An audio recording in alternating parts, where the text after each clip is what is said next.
The function of the ventricles is described by the following parameters: stroke volume, ejection fraction, and cardiac output.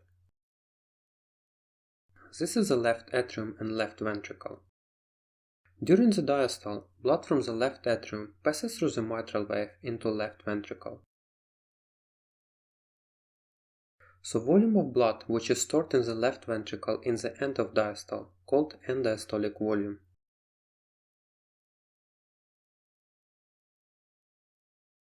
During the systole, mitral valve is closed and ventricular contraction occurs.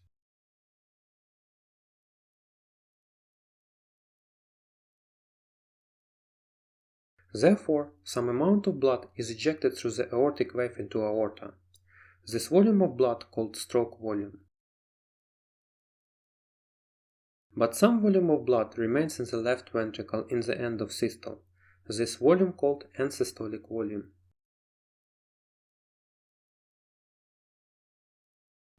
Stroke volume is the volume of blood ejected by ventricle on each beat.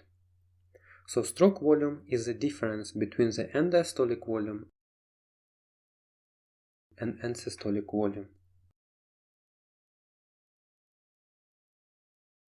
Good news, now we also have Telegram channel with everyday quizzes, ECG challenges and many other useful information. Join, link will be in description.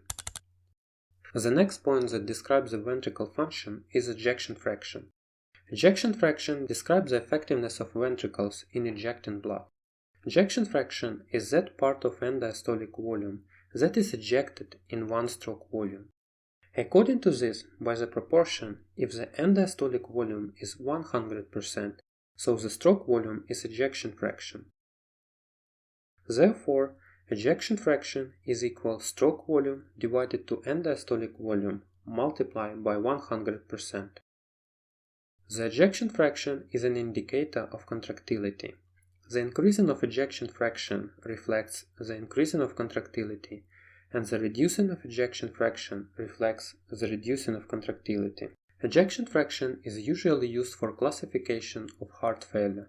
Normally, ejection fraction is approximately 55%.